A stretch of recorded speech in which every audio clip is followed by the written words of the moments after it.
But I want to give you a little bit of a rundown of where we sit right now. We spend $3.5 trillion every year. Actually, this is showing $3.8 trillion. Okay? Of that we spend, what you see in the green is money that we actually have. What you see in red is money that we borrow. 42 cents of every dollar that we are spending is borrowed money. Now, some of that's borrowed from us. Some of that's borrowed from foreign governments like the Chinese. That's a scary situation to be in, and you all understand how that works. The more debt you get, the more interest you pay, which adds more to the debt, which means you pay more interest. This may be hard to see. I apologize again. It's the best we can do.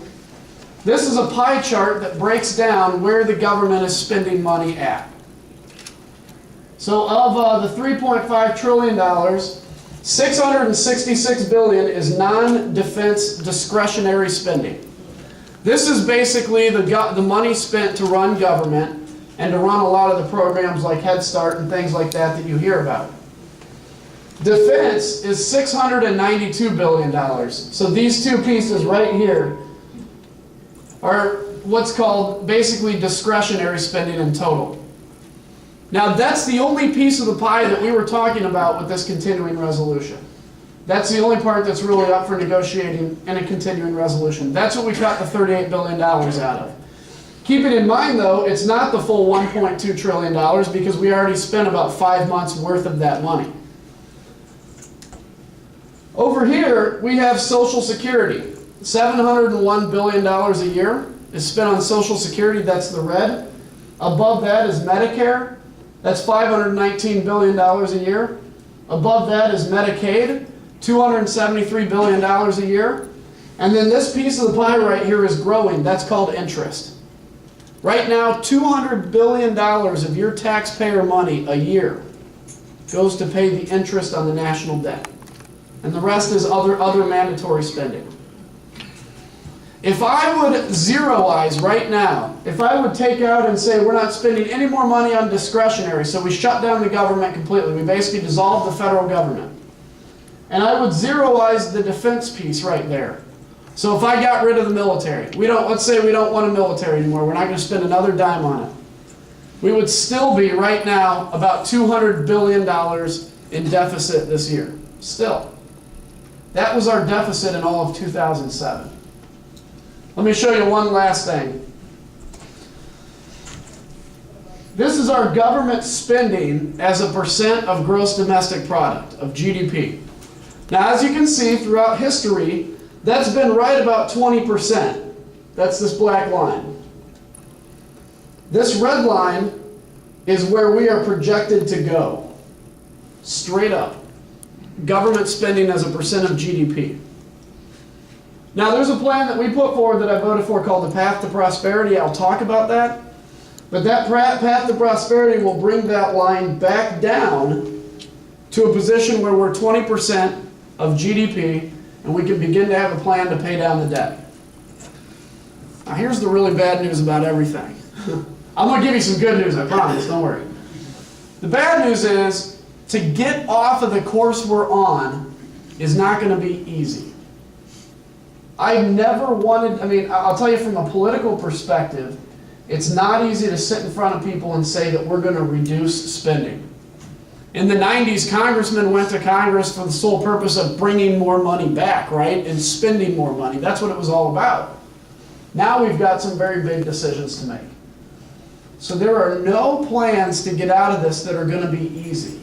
If I had a magic wand, I would have already waved it, and then it would all be great, but we're not there. So on top of the budget situation, we have issues with medicine. We understand that now this is a great facility, but as you go out there to a doctor's office, in many cases, doctors are having to see more patients and spend less time with them because they're getting reimbursed far less and they're not making money, so that's what they're doing. The quality of care is still good, but it's declining as we end up as doctors get out of the business. On top of that, fuel right now, gas prices. I saw $4.15 a gallon on the drive today. for a gallon of gas. For every dollar that gasoline goes up per gallon. So you guys remember maybe a month ago when it was $3 a gallon? Then to today, we are taking $140 billion out of our economy and giving it overseas to countries that don't like us in many cases. It is essential that we become energy secure and energy independent. So these are all kinds of issues our country's facing. Those of you here many of you were part of what we call the greatest generation. Every one of you are part of the great generations that America is. Some of you, you know people that were in World War II, maybe you were in World War II. You know people that were in Korea and Vietnam and all the wars to and from. Maybe people that served in the armed forces that never had to go to war. Maybe you didn't serve in the armed forces, but you farmed, or you were in the factory, or you started a small business, or you had a job. All of that was what it took in America to build the backbone of this great foundation we have today. Now I'm going to tell you, as a military pilot, I've been overseas to Iraq and Afghanistan. And I can tell you that I still am proud beyond belief at how great our country is. And what that American uniform really stands for and represents in an area and lands deprived of freedom. And how great America is. I'm going to tell you, and we're going to talk a little more in detail, and I'm going to take questions. But no matter how difficult it gets into the future, it's difficult today, it may even get more difficult. I hope not, but it may. No matter how difficult it is, we are a nation of people that can absolutely overcome this, pull out of it, and come back stronger.